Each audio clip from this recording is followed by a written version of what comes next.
Hello everyone, welcome back to Prayas nursing academy. पिछली class में हमने देखा था नर्वस सिस्टम। आज हम बात करने वाले हैं ब्रेन के बारे में। ब्रेन अपने आप में सबसे इंटरेस्टिंग और सबसे कॉम्प्लेक्स स्ट्रक्चर होता है। तो चलिए शुरू करते हैं। ब्रेन होता क्या है? ब्रेन एक कॉम्प्लेक्स ऑर्गन होता है जो हमारी बॉडी के जितने भी वाइटल एक्टिविटीज हैं उनको रेगुलेट करता है। फॉर एग्जाम्पल मेमोरी, हमारे इमोशन, हमारे touch, motor skill, vision, breathing, temperature, hunger, taste और जितनी भी हमारी वाइटल एक्टिविटीज हैं उन सभी को रेगुलेट करने का काम हमारा ब्रेन करता है। जैसे कि आप जानते हैं हमारा जो ब्रेन होता है वो सेंट्रल नर्वस सिस्टम का हिस्सा होता है, लेकिन ब्रेन अकेला सेंट्रल नर्वस सिस्टम नहीं बनाता है, इसके साथ जुड़ती है हमारी स्पाइनल कॉर्ड। तो हम कह सकते हैं ब्रेन और स्पाइनल कॉर्ड मिल करके हमारा सेंट्रल नर्वस सिस्टम बनाते हैं। अब आपका सवाल होगा जो हमारा ब्रेन होता है ये बनता कैसे है? तो मैं आपको बताने देना चाहूंगा कि हमारा जो ब्रेन होता है वो 60% ब्रेन का हिस्सा फैट से बनता है और जो बचा 40% है वो वाटर, प्रोटीन और कार्बोहाइड्रेट से मिलकर बनता है। ठीक है, फिर इसी के साथ हमने बात की थी जो ब्रेन होते हैं उसमें दो तरह की सेल्स पढ़ी थी हमने, न्यूरॉन्स और न्यूरोग्लिया, तो वो भी इसके कंपोनेंट्स हो गए। फिर हम बात करेंगे ग्रे मैटर और व्हाइट मैटर क्या होता है। मोस्ट ऑफ द स्टूडेंट्स ये इस टॉपिक पर कंफ्यूज हो जाते हैं कि ग्रे मैटर किसे कहेंगे, व्हाइट मैटर किसे कहेंगे। तो मैं बात करता हूं सिंपल से लैंग्वेज में। जो ब्रेन का बाहरी हिस्सा होता है जो डार्क कलर का हमें दिखाई देता है उसे हम कहते हैं ग्रे मैटर, और अंदर की तरफ जो होता है वो व्हाइट मैटर। लेकिन यही कहानी जब हम स्पाइनल कॉर्ड की बात करते हैं वहां एकदम उल्टी हो जाती है, क्योंकि स्पाइनल कॉर्ड में बाहर की तरफ होता है व्हाइट मैटर और अंदर की तरफ होता है ग्रे मैटर, जैसा कि अभी आप स्क्रीन पर देख पा रहे हैं। अब हम बात करते हैं ब्रेन के मेन पार्ट्स की। तो मेनली हम जानते हैं कि ब्रेन के 3 पार्ट्स होते हैं। एक पार्ट होता है सेरेब्रम, सेकंड पार्ट होता है सेरेबेलम और लास्ट पार्ट होता है हमारा ब्रेन स्टेम। ठीक है, मैं दोबारा दोहराऊंगा, cerebrum, cerebellum and brain stem. अब हम बात करते हैं सेरेब्रम की। तो सेरेब्रम जो होता है वो हमारे ब्रेन का फ्रंट वाला हिस्सा होता है जो हमारे ब्रेन का, पूरे ब्रेन का सबसे लार्जेस्ट पार्ट है। जी हाँ, सबसे largest part of our brain cerebrum कहलाता है। अब जो सेरेब्रम है इसका मेन काम होता है हमारी बॉडी के जितने भी मूवमेंट्स है उनको रेगुलेट करना, उनको इनिशिएट करना, हमारी बॉडी के टेम्परेचर को रेगुलेट करना, साथ ही साथ हमारे speech, judgment, thinking, reasoning, problem solving, emotions और लर्निंग जैसे सारे कार्यों में मदद करना। ये सारे कार्य जो है वो हमारा सेरेब्रम संभालता है।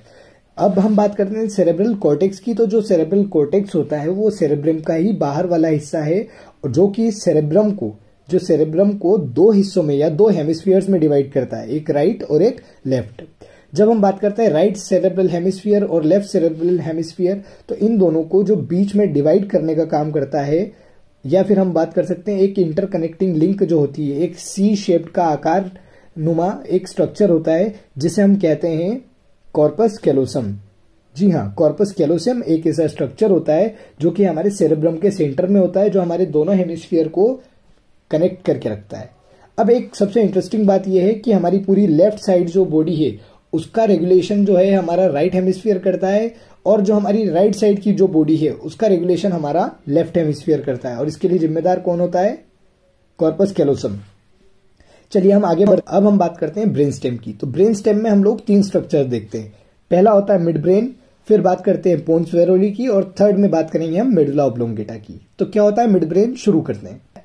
जो मिड ब्रेन होता है उसे हम मेसेंसिफेलोन कहते हैं। मेसेंसिफेलोन अपने आप में एक कॉम्प्लेक्स स्ट्रक्चर है, क्योंकि इसके कार्य भी उतने ही महत्वपूर्ण है। जैसे कि जो मेसेंसिफेलोन है इसके अंदर न्यूक्लियाई और कैल्कुलाइज प्रेजेंट होते हैं। मिड ब्रेन को यदि हम ऐसे घुमाकर देखें 3D स्ट्रक्चर में, जैसे भी आप स्क्रीन पर देख पा रहे हैं, तो यहाँ पर आपको अलग तरह के न्यूक्लियाइज देखने को मिलेंगे।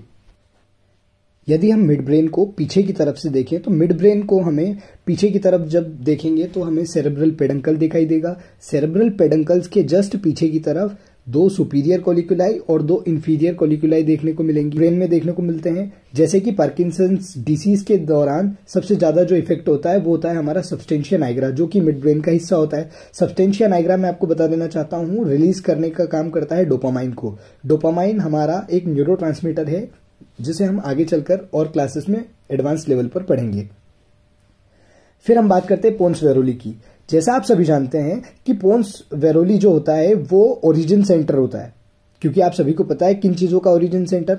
हमारे पूरे बॉडी में 12 पेयर ऑफ क्रेनियल नर्व्स जाती हैं। 12 पेयर ऑफ क्रेनियल नर्व जो निकलती है वो कहाँ से निकलती है? पोन्स वेरोली से। इस बात का ध्यान रखना। अब जो पोन्स वेरोली जो होता है वो एक तरीके से कनेक्टिव लिंक हो गया, ठीक है। तो पोन्स वेरोली किस किस के बीच में कनेक्शन दे रहा है? मिड ब्रेन और मेडुला ऑब्लोंगेटा के बीच में, ठीक है। मिड ब्रेन और मेडुला ऑब्लोंगेटा के बीच में कनेक्शन किसके द्वारा है? पोन्स वेरोली के द्वारा। फिर हम बात करते हैं लास्ट और सबसे इंपॉर्टेंट मेडुला की। तो मेडुला ऑब्लोंगेटा एक तरीके से पिक्चर का हीरो है। मेडुला ऑब्लोंगेटा हमारी जीवन में जितनी भी एसेंशियल प्रोसेस होती है, जैसे कि हमारा हार्ट रेट हुआ, हमारी रेस्पायरेशन हुई, जैसे हमारी ऑक्सीजन कितना लेना है, हमारी बॉडी से कार्बन डाइऑक्साइड कितना बाहर करना है और इनका लेवल्स मेंटेन करना, साथ ही साथ हमारे इंपॉर्टेंट रिफ्लेक्स जैसे स्नीजिंग, वॉमिटिंग, कफिंग, स्वेलोइंग, इन सभी को रेगुलेट करने का जो काम होता है वो हमारा मेडुला ऑब्लोंगेटा करता है। तो हुआ ना हमारी बॉडी का हीरो। अब यदि आपसे कोई भी पूछे कि हमारा रेस्पिरेटरी सेंटर कौन सा है, या कोई आपसे पूछे कि हमारा हार्ट रेट मेंटेन करने वाला सेंटर कौन सा है, तो आपको सीधे आंख बंद करके टिक लगाना है मेडुला ऑब्लोंगेटा को, क्योंकि यही हमारा हीरो है। फिर मेडुला ऑब्लोंगेटा जहां एंड होता है वहीं से शुरुआत होती है स्पाइनल कॉर्ड की। और अभी हम लोग स्पाइनल कॉर्ड पढ़ नहीं रहे हैं, इसलिए हम लोग अब अपना नेक्स्ट पोर्शन देखते हैं जो है हमारा सेरेबेलम। अब बात करते हैं सेरेबेलम की। जी हाँ, सेरेबेलम का दूसरा नाम होता है लिटिल ब्रेन, जो आप सभी को पता होगा। ऑलमोस्ट सभी नर्सिंग स्टूडेंट को ये बात पता होती है कि लिटिल ब्रेन मतलब सेरेबेलम। सेरेबेलम हमारे सेरेब्रम के जस्ट पीछे की तरफ पाए जाने वाला हिस्सा होता है, जो कि हमारे वॉलेंट्री मसल मूवमेंट्स को रेगुलेट करता है, हमारी बॉडी पोस्चर को मेंटेन करता है, हमारे बैलेंस को, हमारे इक्विलिब्रियम को मेंटेन करने का काम कौन करता है? सेरेबेलम। हाँ, हालांकि कुछ नई रिसर्च ये भी कहती है कि ये हमारे इमोशंस, हमारे सोशल बिहेवियर और हमारे थॉट्स में भी जिम्मेदार होता है, बट अभी तक इसका कोई क्लियर इंफॉर्मेशन नहीं मिल पाया है। अब हम आगे की तरफ बात करते हैं। यहाँ पर देखते हैं हम ब्रेन की कवरिंग्स को, जिन्हें हम कहते हैं मेनिंजेस, जो पुरानी वीडियो में हम लोग देख चुके हैं। जिन स्टूडेंट्स ने वो वीडियो नहीं देखी है वो एक बार जाकर के देख सकते हैं। नर्वस सिस्टम पार्ट 2 में हम लोगों ने मेनिंजेस भी कवर की है। सबसे बाहर वाली लेयर को हमने कहा था ड्यूरामेटर, बीच वाली को एरेक्नोइड मेटर, और सबसे अंदर वाली लेयर जिसे हमने पायामेटर कहा था। पायामेटर का दूसरा नाम भी हम लोगों ने वहां पढ़ा था, जेंटल मदर। चलिए फिर आगे बढ़ते हैं लोब्स ऑफ द ब्रेन की तरफ। तो जो ब्रेन होते हैं इसके अलग अलग लोब्स होते हैं, जैसे आप स्ट्रक्चर में देख पा रहे हैं, frontal lobe, parietal lobe, temporal lobe and occipital lobe. अब ये जो फ्रंटल लोब होता है, यहां पर अब आपसे पूछा जाएगा ब्रोकाज एरिया कहां पर होता है। ब्रोका एरिया स्पीच के लिए जिम्मेदार होता है, जो हमारे फ्रंटल लोब में होता है। ब्रोकाज एरिया कहां पर होता है? ब्रोकाज एरिया स्पीच के लिए जिम्मेदार होता है, जो कि हमारे फ्रंटल लोब में होता है। फ्रंटल लोब जो होता है हमारे सारे ब्रेन के जितने भी लोब्स हैं उनमें सबसे बड़ा लोब माना जाता है। अब फ्रंटल लोब जो होता है वो हमारे डिसीजन मेकिंग या फिर हमारे मूवमेंट और या फिर किसी भी स्मेल को पहचानने के लिए जिम्मेदार होता है। जैसे घर में पूड़ी बन रही है या घर में कोई अच्छी रसोई बन रही है तो आप स्मेल से भी बता देते हैं ना कि यार आज मम्मी, यार आज तो गाजर के हलवे जैसी खुशबू आ रही है, तो वो उसी की वजह से है। फिर हम बात करते हैं पैराइटल लोब की। पैराइटल लोब जो होता है हमारे मिडिल पार्ट होता है ब्रेन का। पैराइटल लोब जो होता है किसी भी व्यक्ति या फिर किसी भी रिलेशनशिप को पहचानने के लिए जिम्मेदार होता है। फॉर एग्जाम्पल, आपने मुझे कभी देखा, फिर अगर मैं आपको कहीं दिखता हूं और आप मुझे पहचान लेते हैं, तो ये आपका रिकॉग्निशन ऑफ ऑब्जेक्ट या फिर रिकॉग्निशन ऑफ पर्सन जो है, यह रोल आप तभी कंप्लीट कर पा रहे हैं क्योंकि आपके पैराइटल लोब ने वो कार्य किया है। तो समझ में आया, पैराइटल लोब इसके लिए भी जिम्मेदार है। फिर आपसे पूछा जाता है कि वर्निक्स एरिया कहां पर होता है, तो ध्यान रखना वर्निक्स एरिया हमारे पैराइटल लोब में होता है। अब वर्निक्स एरिया का काम क्या होता है? स्पोकन लैंग्वेज को समझना, क्योंकि बच्चा जब छोटे से बड़ा होता है तो उसका जो वर्निक्स एरिया होता है वो डेवलप होता है पैराइटल लोब में, तभी हम अपनी लोकल लैंग्वेजेस सीख पाते हैं, तभी हम बात करना सीख पाते हैं। फिर हम बात करते हैं ऑसिपिटल लोब की। ऑसिपिटल लोब हम सभी जानते हैं हमारे विजन के लिए रिस्पॉन्सिबल होता है। और लास्ट में हम बात करेंगे टेम्पोरल लोब की। टेम्पोरल लोब जो होता है वो हमारे हियरिंग के लिए रिस्पॉन्सिबल होता है और कुछ हद तक ही हमारी स्पीच या फिर हमारी म्यूजिकल रिदम के लिए भी जिम्मेदार होता है। अब हम एक लेबलिंग देख लेते हैं कि हमारे जो ब्रेन होता है, ब्रेन के अंदर और कौन कौन से स्ट्रक्चर्स पाए जाते हैं। Structures with in the brain, जिसमें हम पढ़ने वाले हैं pituitary gland, hypothalamus, amygdala, hippocampus, pineal gland, ventricles and cerebrospinal fluid. ये सारे इंपॉर्टेंट स्ट्रक्चर्स जो है वो हमारे ब्रेन के अंदर मौजूद होते हैं। अब चलिए शुरू करते हैं पिट्यूटरी ग्लैंड। जो पिट्यूटरी ग्लैंड होती है ये मास्टर ग्लैंड कहलाती है। जी हाँ, मास्टर ग्लैंड किसे कहेंगे? Pituitary gland. साइज और आकार में तो एक छोटे से दाने जैसी होती है, लेकिन पूरे बॉडी को रेगुलेट करने का कार्य करती है pituitary gland. Pituitary gland, the master gland, इसे हम लोग पीयूष ग्रंथि भी कहते हैं। ये एक ऐसी ग्लैंड होती है जो हमारी दूसरी ग्रंथियों के रेगुलेशन के लिए जिम्मेदार होती है, इसीलिए हम इसे मास्टर्स ग्लैंड कहते हैं। जैसे ही हमारी बॉडी के अंदर हार्मोनल इम्बैलेंस होता है तो हम तुरंत याद करते हैं पिट्यूटरी ग्लैंड को।